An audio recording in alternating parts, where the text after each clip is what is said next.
All right, Mike. Mike, can you see that? Can you see those slides? Excellent. All right, here, let me see if I can go into presenter mode here. We are so happy to have all of you here. And I have to click one more button.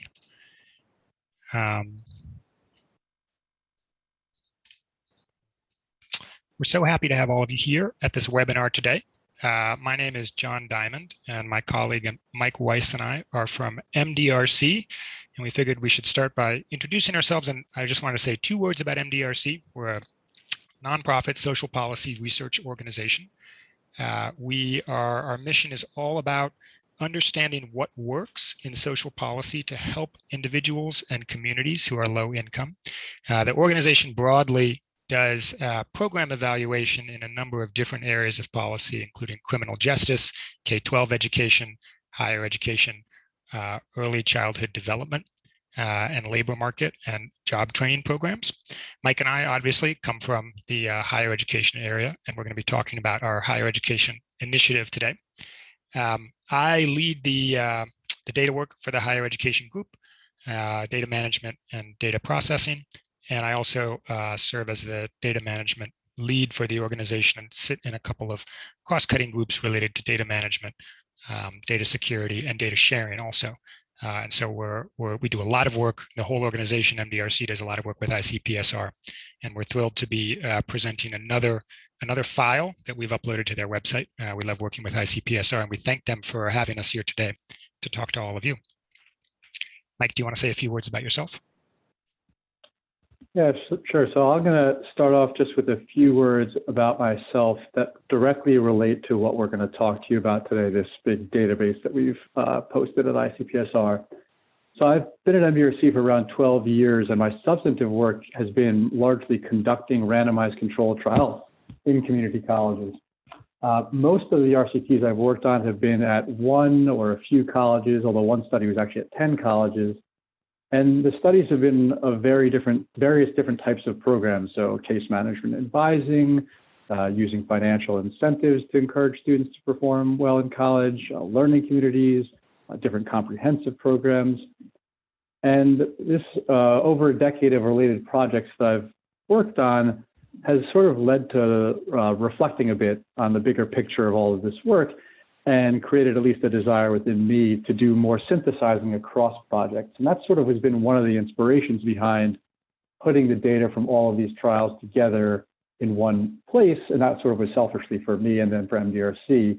But then wanting to make that information available to the public so that others could potentially come up with creative and clever ideas of stuff to do with that same data that we're not going to think of.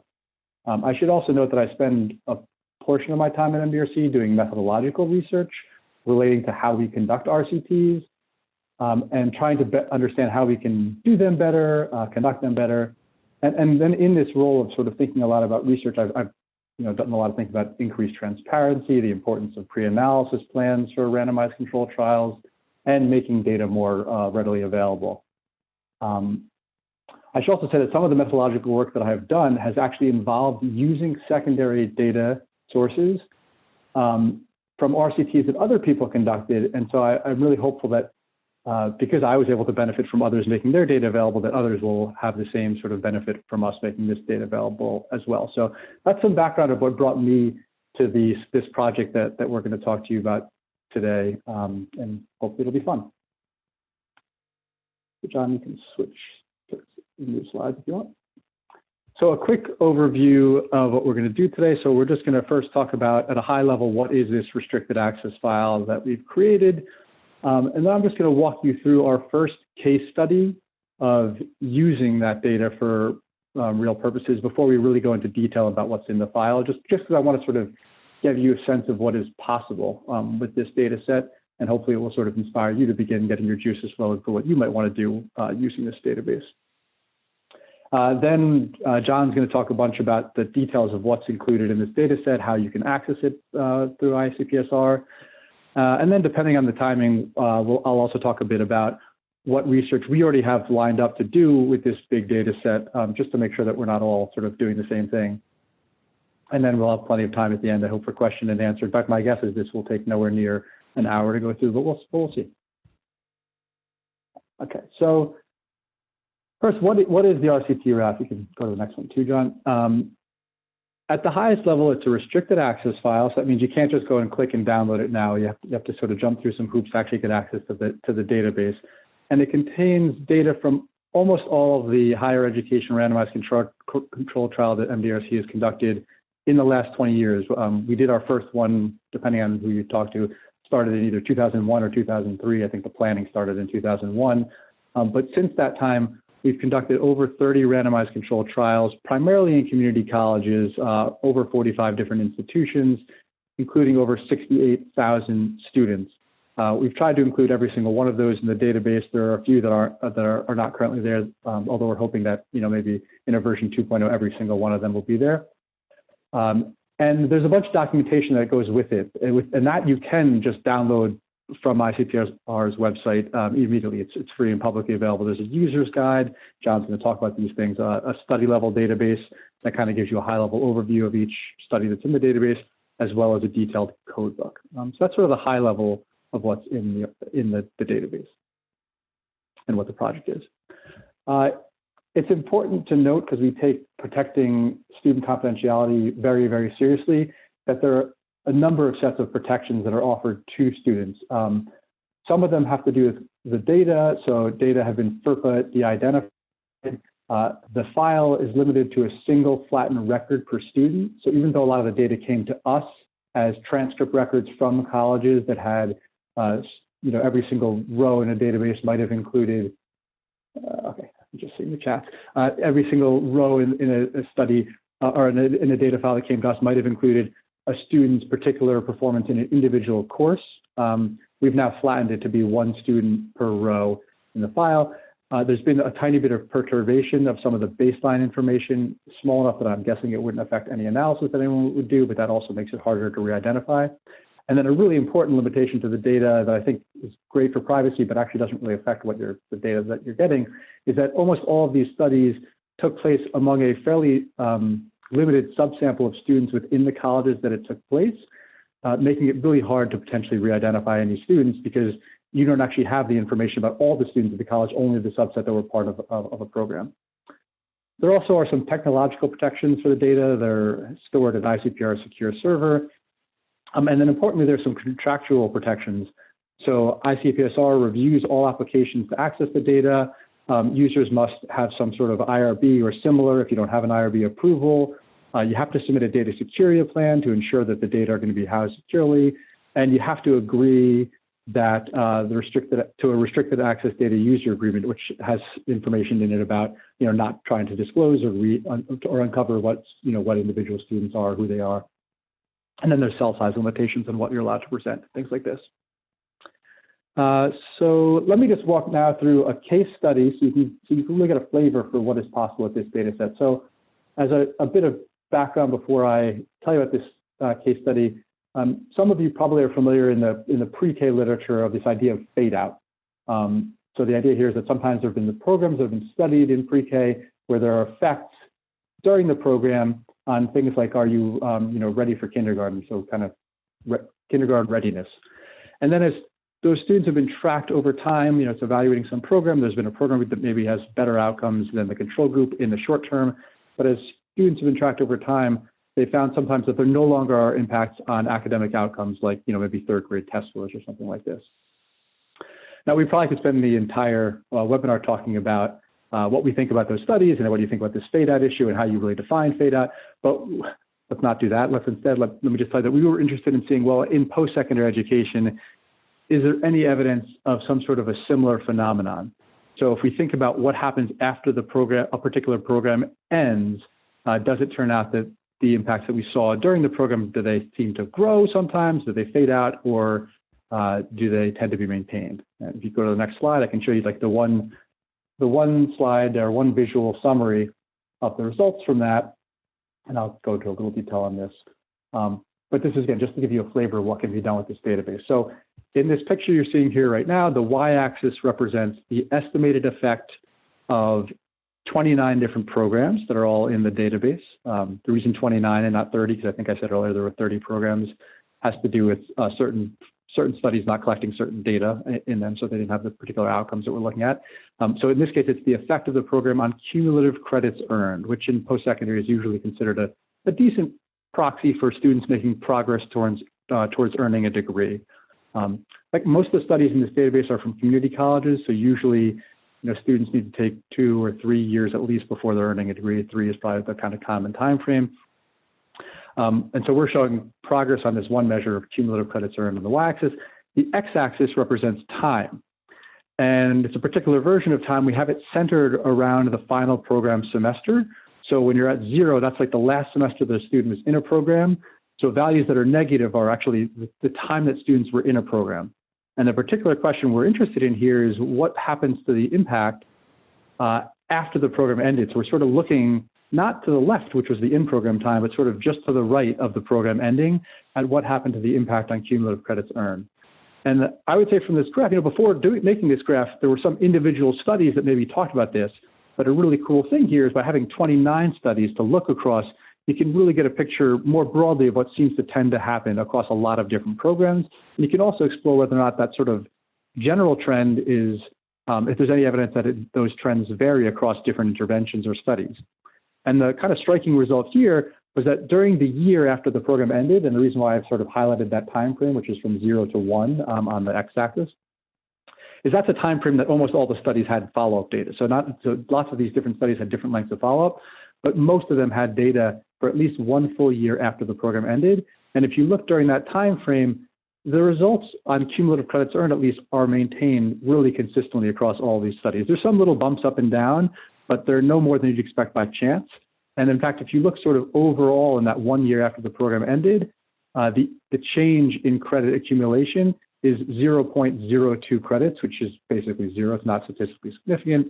And there's also no evidence that is different across any of these programs. In other words, consistently across all 29 programs, effects are maintained. So I think these results are actually kind of interesting in and of themselves, but that's not really why I wanted to talk about this. My main goal was to sort of share an example with you of one way in which we've made use of this data set so you can sort of get the juices flowing for ideas you might think are interesting to do with this data set as well, so you can kind of see what's possible. So with that said, let me turn it over to John, who's going to walk you through the details of what data are included in the RCT and how you can gain access to them. All right. Thank you, Mike. All right. So as Mike said, we're going to turn to the details now, the nuts and bolts of what data are actually in the RAF and how they can be accessed. So we have 3 broad buckets of included data, what we call study level variables, baseline variables, and outcome variables. So study level variables describe the study that each record is associated with, the college that the student was attending, things like the student's research group, if they were randomly assigned to a control group, a treatment group, or in some cases there's multiple treatment arms, so treatment 1, treatment 2, and the cohort, as many of our studies were very large samples and broken up across multiple cohorts. Baseline variables are background, typically demographic information on the students collected at baseline, so just before they're randomly assigned. This includes things such as students' gender, race and ethnicity. In some cases, studies vary in terms of exactly which data we collected for each of these, for each study, and we'll show you a chart actually that captures that later. But things such as family, education, or students' education history, in some cases information about income prior to joining the program, a number of different domains. These variables were typically collected through a short survey that students would complete just prior to being randomly assigned after joining the study as part of a study intake process. In a couple of cases, they have been obtained through data sharing agreements with the colleges who shared administrative data with us. Lastly, and maybe most exciting for those of you who, as Mike said, if the wheels are turning and the juices are flowing, thinking about some of the analyses that you might be able to do with this file. Lastly, we have the outcome variables. And we have 4 broad buckets of outcome variables. We calculated student enrollment, student credit accumulation, student GPA, and student credential attainment. And credential attainment here, I use that to include certificates, as well as associate's degrees, bachelor's degrees, and in a very small number of cases, higher than bachelor's degrees. And those, the data for the outcome variables also comes from administrative records shared by colleges, and in some cases, other organizations like the National Student Clearinghouse. For the outcome, for this third bucket, the outcome variables, there's a question of when, when are we measuring each of these different things? So I'll take enrollment as an example. If I tell you that there's an outcome variable that captures, was the student enrolled in a college, yes or no, you would probably want to know what time period that covers. And the answer is that we calculate each outcome variable like that for a number of different time periods as captured in this chart. I'll try not to go through this in too much excruciating detail. I just want to point out a couple of things about it. If you look along the top of the chart, you'll see fall 2019, winter 2020, spring 2020, and so on. So the universe of time, as we think about it for this RAF, is divided into semesters. So these are all academic semesters on the academic calendar. And we do calculate outcomes such as, was a student enrolled for these calendar periods. So were they enrolled in fall 2019? Were they enrolled in winter 2020? Recognizing obviously that not all colleges have the same academic calendar, but we've sort of bucketed things into these categories. In addition to calculating outcomes for these calendar time periods, we've also calculated them for what we've called relative time periods. And here we use the word relative to mean relative to when the student joined the study. Most of our studies have large samples, and so the samples were divided into multiple cohorts, and that's what these panels down here show you. This is a hypothetical. 2 cohorts here, one randomly assigned just prior to the fall 19 semester, the second cohort randomly assigned just prior to the spring 2020 semester. And these relative time periods, which are all of this is described in more detail in our user guide, which we'll look at briefly later, and you all it's publicly available, as Mike said. You're all more than welcome to download it and sort of read through this yourself for more detail. But the relative time periods here allow things like the chart that Mike showed, and allow the calculation of an outcome like, I would like to see the proportion of students who were enrolled in college in the semester immediately following their random assignment into the study. Which usually is also their first semester of treatment as well, if they're in the treatment group. So we have these relative time periods. And then lastly, we have these cumulative time periods. And as you can see, the cumulative time periods and relative, they all align back to the calendar time periods. And cumulative time periods are helpful for things like, again, referring back to Mike's chart from the other slide, when we're looking at cumulative credits earned over time, we're talking about these cumulative time periods. So all this to say, when you look at the documentation, and if you do request and receive access to the file, you'll find that for an outcome such as, let's say, credits earned, it's been calculated 100 different ways, right? Credits earned in a number of different time periods for specific semesters, relative semesters, and over multi-semester cumulative time periods. All right, so this seems like as good as any a segue to just briefly go through our other documentation. So I'm going to stop sharing my screen for just a moment, and let me see if I can, well, actually I'll take that back. I'll share it one more time and just see if I can exit the presenter mode here. So our documentation has three main pieces of documentation. I guess I should say 4 really. There's the PI codebook, the RCT level database, and the user guide. When you go to download documentation on the ICPSR study page, there's also a codebook that's been put together by ICPSR. So apologies, ICPSR folks, we didn't put that one in here, but that's also there, and has a helpful list of values for some of the different variables. So going through these first with the PI codebook. The codebook is one of these 2 Excel files. Let's see. Yes, this is it. So the codebook, I'm going to run through these pretty quickly. Try not to linger too long on any of them. The codebook is an Excel file that has notes and information about some of the details of what variables are included. So along the bottom here, you can see these different buckets that I was just talking about a moment ago: study variables, baseline variables, outcome variables. Each of these sheets here has a big table in it that describes in detail the name of the variables, what information they include. Are they binary, categorical, dates, other things, and any special notes that people might want to be aware of when thinking about which variables to use. And this is described in more detail in the user guide, which I think we'll look at last. For the outcome variables in particular, as I described just a moment ago, for something like, did the student attempt any credits? Well, this particular outcome, we calculated for 100 different time periods.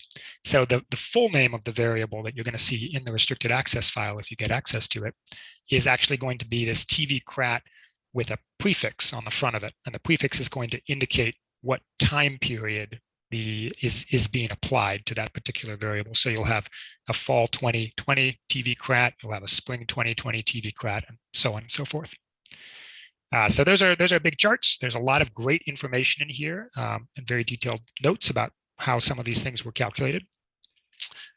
Two other sheets in this workbook that might be helpful for folks. This is, as promised, the chart showing variable availability by RCT. And I know this text is super small. Let me see if I can zoom in a little bit. It's a big chart. And going down the left here are all the different variables and outcomes that we have anywhere in the database.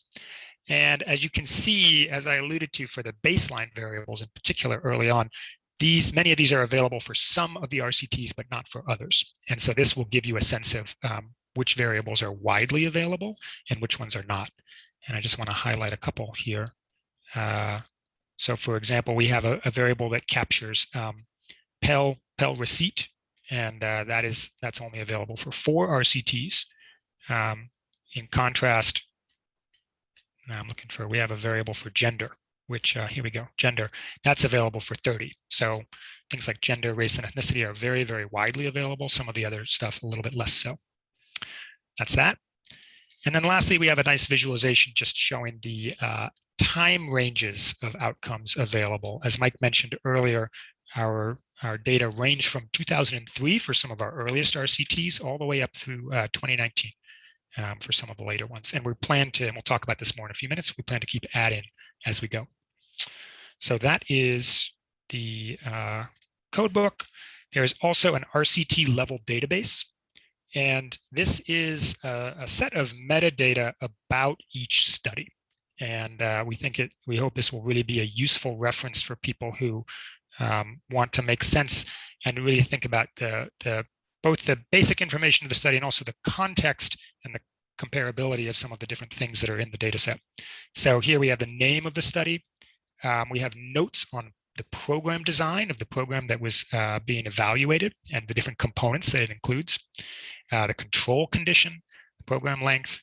I won't go, I'll just do a few more to give you a sense of this, things about student eligibility criteria, other elements of the research design, including how many cohorts and sample sizes. We also have, I'm going to skip ahead, as you can see, there's lots of great information in here. We have links to published reports also for each of the different RCTs, and we encourage people to go and check those out too. And that has, everything that's in this file and more to, again, help understand the context in which each of these studies took place, both in terms of the intervention, the colleges, the student population, the goals of each study. So this is a really rich data source, and this is, as with the other documentation, publicly available on the ICPSR website on the study page. Last but not least, we have a user guide, which is more or less a long memo that provides a lot of different background information on the file, the assembly of the file. It has notes on how different things were calculated. It has a more detailed description. Let me see if I can make this bigger too. Has a more detailed description, has background on the RAF, and then it has a more detailed description of the time periods.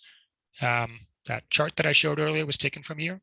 Here's notes about some of the different data sources that are used to calculate different values, naming conventions for variables. Here's something that describes the nuts and bolts of the different time periods. I think that chart is on the next page. I won't go through all of this, but a lot of information here about both what's in the file, how we created the file. There's also a helpful section towards the end that I want to briefly highlight. Lots of notes on how everything was calculated. There's a section entitled, "Which variable should I use?" See if I can find that. Yes, here it is. So it may be, upon first cracking open the file, it may be a little overwhelming. There are variations on a lot of the different variables in the data set. And so this section of the memo has some notes to help people orient themselves and think about maybe where to start for running some different analyses. And that is that for the documentation. And sorry, I'll share my screen again. I'm terrible at that. Keep stopping the share when I can go on. How to access the RAF. For anybody who has accessed an ICPSR file before, this will be really familiar. It's a 3-step process. Oh boy, F5 took me all the way back to the beginning of my slides. Sorry about that, everybody. But it's a 3-step process. It's just go to the ICPSR website, to that study page. Click on the button that says Access Restricted Data. And then because this is a restricted access file, as Mike said, we're very serious about protecting the confidentiality of all the students. You're going to have to go through an application process with ICPSR and provide info about yourself and your team, the research you plan to do. You'll need to submit a data security plan discussing how you plan to keep the data secure once you've downloaded it. You'll need to provide proof of IRB approval or something similar. And as Mike mentioned earlier, there's a restricted data use agreement that you'll need to sign, committing to, among other things, you will promise not to make any attempt to re-identify any of the students in the file. And that RDUA is mostly about 98% the standard RDUA that comes with other ICPSR files as well, other restricted access files. So most of this is very standard to the process used for other restricted access files. All right, and I think with that, I'm going to turn it back over to Mike.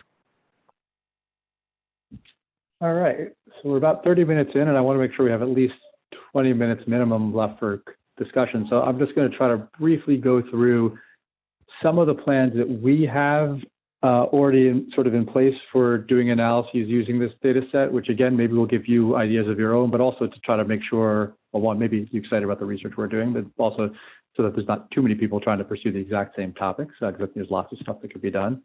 So if you flip to the next slide, John, we sort of think of the work that we're doing in 3 broad buckets. One is making this restricted access file, and that's sort of a summary of what we've already talked about today. But we are hoping to, this actually we don't have any funding for yet, but we're hoping that we'll get some funding to continue growing the database, both to add more studies as MDRC keeps doing randomized controlled trials, but then also as we hear back from users, so maybe you can let us know if you have any interest, things that we didn't include the first time that you wish were there. One of those that we already have in mind is in some of these studies, but not all, there was a program participation variable, whether or not you actually, if you were assigned to the program group, whether or not you actually you ended up actually participating in the program. Sometimes people don't show up or they just don't take part in the end. That's not in the original version. We'd like to be able to add that. So there's a few things like that we're hoping to add on, and we'd love to get some external studies involved as well. So those are all things we're looking to pursue to sort of keep the RAF growing and getting even more useful as time goes on. The second sort of bucket of work that we're doing involves what I would call like sort of substantive syntheses using the RAF.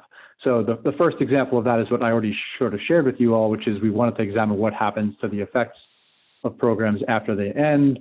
We have this very short 5-pager on that you can, that graph I showed you kind of summarizes, but there's a little bit more information if you want to do that. And then in the works, we have plans to examine what program components are associated with smaller or larger effects. So as we were sort of talking about these programs, there are 30 different programs. They're not all one individual program we evaluated in 30 places. They were very different. Some of them were financial incentives to improve outcomes for students. Some were learning communities. Some were advising. Many of them had more than one component. And in any one of those studies, we weren't really able to disentangle which components were making the biggest difference. So in this work, we'd like to try to begin to understand if there are certain program components that are associated with smaller or larger effects, whether or not the duration of the intervention is related to the magnitude of its effects, whether or not more comprehensive programs tend to have larger effects and sort of how much larger, and things of this nature are part of that sort of second bullet there.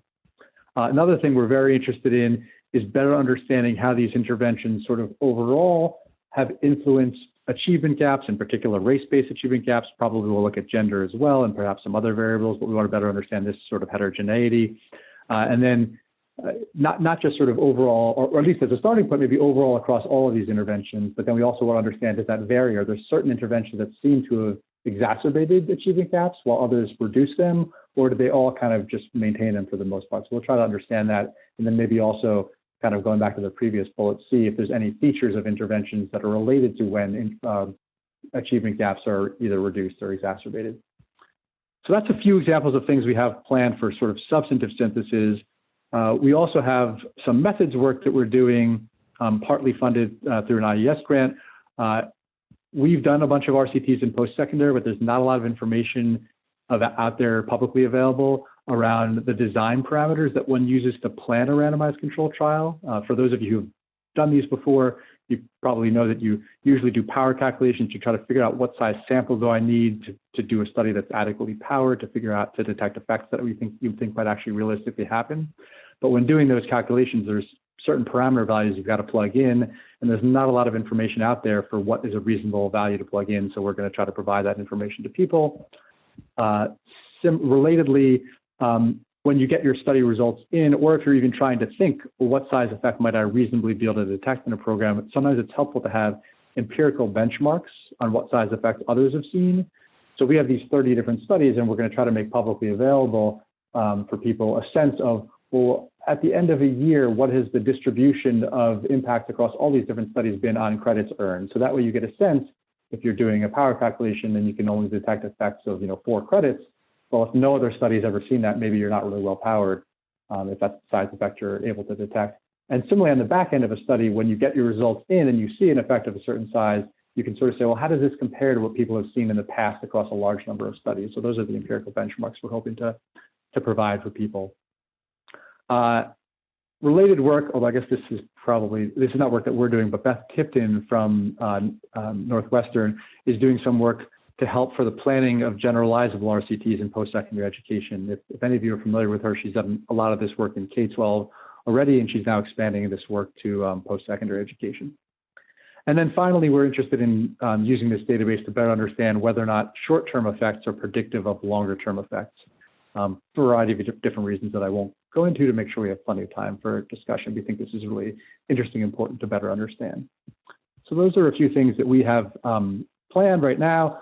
I should make sure I note that all this work would not have been possible without the very generous funding from both the Institute of Educational Sciences through a grant, as well as from the Laura and John Arnold Foundation, which is known as Arnold Ventures.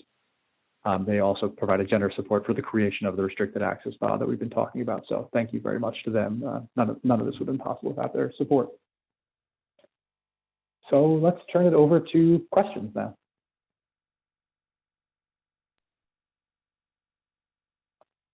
All right, it looks like we have a few questions here. The first question is, do you have plans to add any files to the RAF in the future? You want to take that, John, or shall I? Sure, I can take it. The answer is yes, definitely. We, as Mike said, we are looking ahead to adding more data to the RAF, and that is there's a couple sub bullets nested under that. We're planning to add more of MDRC studies going forward. We are engaging with a number of non-MDRC research teams. We would love for this to be a resource, not just for MDRC, but just for the field broadly. And so we're talking with a few different other teams about incorporating data from their RCTs as well. So those are kind of, I'm a data guy, so I think that we're adding rows, right? We're adding rows to the database. But then we're also thinking about adding columns.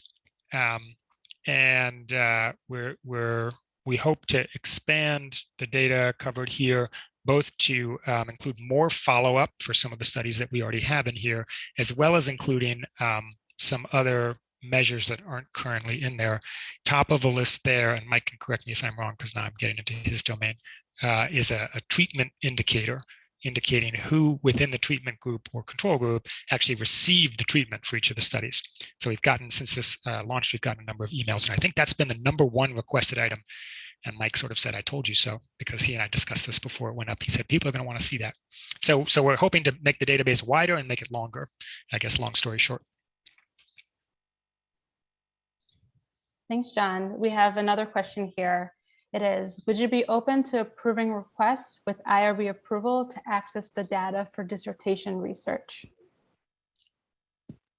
Definitely. I think that's actually one of the hopes. I would think that a ton of dissertations might be able to come out of this database. I know sometimes sort of in some research method circles that a lot of people that do methodological research for sure, it's helpful for them to have access to real studies when they're doing the research, so it's not so theoretical. And I think this will be a great resource for those folks, as well as people who are doing substantive research on topics that relate to studies that are in this database. It seems like a great opportunity for dissertation work. So yeah, we would encourage that. That's definitely something we hope would happen. Great. The next question we have is, I work for a think tank that does not have an IRB. Are there alternatives to an expedited IRB review? I think broadly the answer is yes.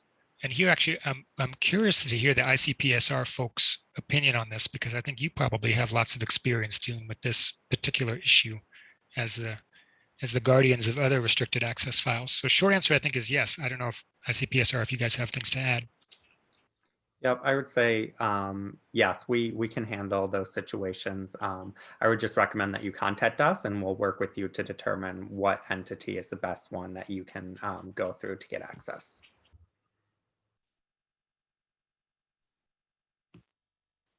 Thanks, Shane. It looks like we have another question for the team. If I have data from a study that I'd like to add to the RAF, how would I go about doing this? Good question. So this is something that we're polishing some materials, or we're hoping to find to create kind of a packet to share with everybody in the future. Broadly, there's two ways that you can add your data, which is that you can comb through the documentation and learn about the way that the current data are formatted and structured, and format your data in that way so that then it can be sent and added to the file, sent to us. I think you would need to come to us, and then we would add it to the file and re-upload it to ICPSR. We also we are happy to format the data ourselves. So you could send us data that's not exactly in the same format as what's already in the file, and we could do a little bit of processing to it to add it to the file. In that case, we would need a little bit of funding to do so, just because that would take a little bit more time for our staff. We're also, as part of the materials that we're hoping to pull together, anybody who might be thinking about adding data to this, we encourage you to get in touch with us even before you start your study, because we have a lot of experience working through things like consent forms and data sharing agreements, and we can give you some suggestions on how to structure those to allow your data to be included. So sort of planning from the beginning to make sure you get those ducks in a row. We're getting some additional great questions here. The next is, do any of the RCTs in this database have variables related to student loan borrowing and or other forms of financial aid? So I can definitely say that some of the interventions are very much so related to financial aid and or financial supports. I mean, we did a huge demonstration project on performance-based scholarships that were these scholarships that were offered to students to incentivize them to do well in school. It was oftentimes like you get a certain amount of money for enrolling in a certain number of credits, certain amount of money for then passing those classes with a certain GPA. So in those studies, though, at the student level, I don't think that this data set includes anything about which students actually received the dollars versus which did not. I want to say that at baseline, in a few of the studies, there's some information on baseline, not outcomes, about financial aid. As John showed out, there's at least 4 studies that have Pell status at the beginning of the study, but it might be more limited than one than you'd be hoping for. It sounds like good my guess. Thanks, Mike. Oh, and I should say there's definitely nothing about loan borrowing after random assignment for sure. That's not included anyway. Another question we have is, Are all the data quantitative, or were there any qualitative data collected?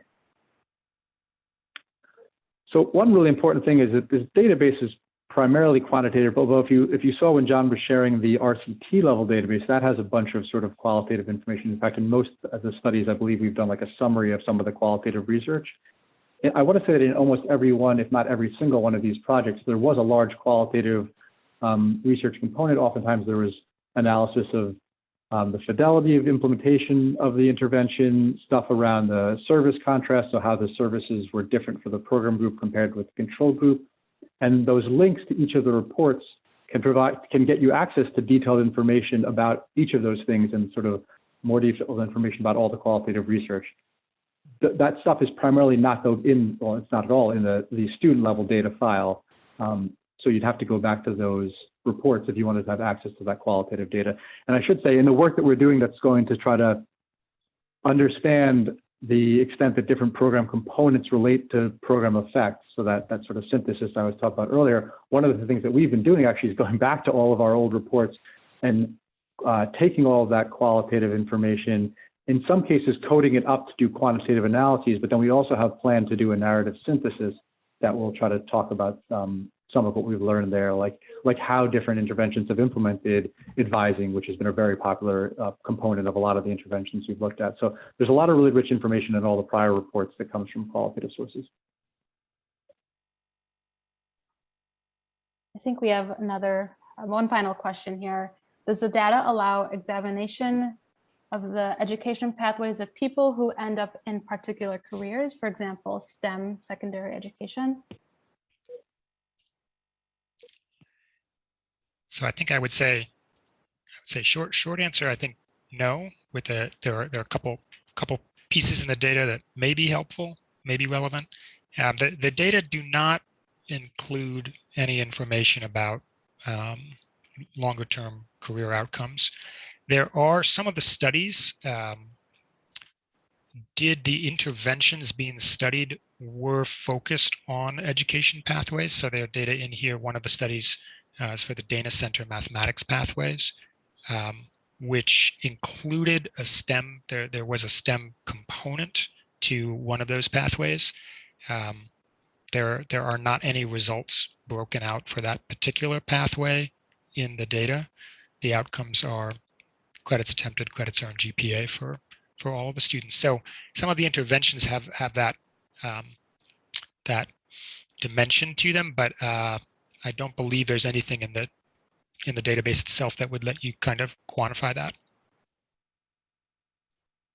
I'll just add a small thing to that, which is that in the sort of first creation of this database, we tried to focus on, especially on the outcome side, those outcomes that were pretty universally things we looked at across all the studies. So whether or not there was impact on persistence, which can be talked about as enrollment. Did you enroll in the second, third, fourth semester? Did you enroll the two-year colleges or four-year colleges? That gets that transfer a little bit as well. Credits attempted and credits earned, good proxies for progress towards a degree, and then degree, certificate, and other sorts of completion measures. In some of these studies, there were other sort of specialized outcomes. They're currently not in the database. So for example, in a study like the Dana Center Mathways project, we looked at things like, did you finish up, most of the students started in developmental math, did you finish up the developmental math sequence? Or sometimes we looked at things like, did you pass the first math gateway class? Currently, that's not those sort of specialized variables that were not kind of common across a lot of the studies. We didn't include them as outcomes yet, but we are thinking about whether or not, and hoping that maybe we'll figure out a way to include those variables, especially those that were kind of confirmatory or main outcomes in the original studies. We're thinking about it in a version 2.0, seeing if we can add specialty variables like that might help get at some of the things that question was about. I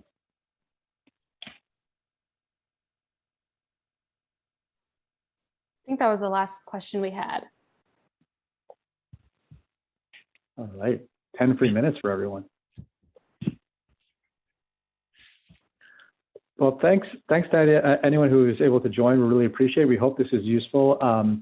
As the documentation has maybe we shouldn't have done this, but it has John's and my email addresses all over it. So if you have any further questions, you're always welcome to reach out. We're not sort of like a never-ending source of technical assistance on using the database, but we're always happy to answer questions. And we're also interested in partnering on new projects if you have ideas, but the idea of sort of tackling this database seems intimidating. We're pretty expert on it, and others within our, not just us, but the people we work with are really knowledgeable about it. So we're always interested in partnership projects as well. So please feel free to reach out to us, or of course, ICPSR is the experts on how to access and use the data. And we hope it'll be really valuable to people. John, anything you want to add to, or? No, just, yeah, thank you all for tuning in. We hope that this has sparked a lot of great ideas. All right, well, I think that's the end of the questions. So we will consider that the close of this webinar. So thank you to the panelists for sharing with us today. And thanks everyone for joining. Thanks for having Thanks for us, Shane. hosting us.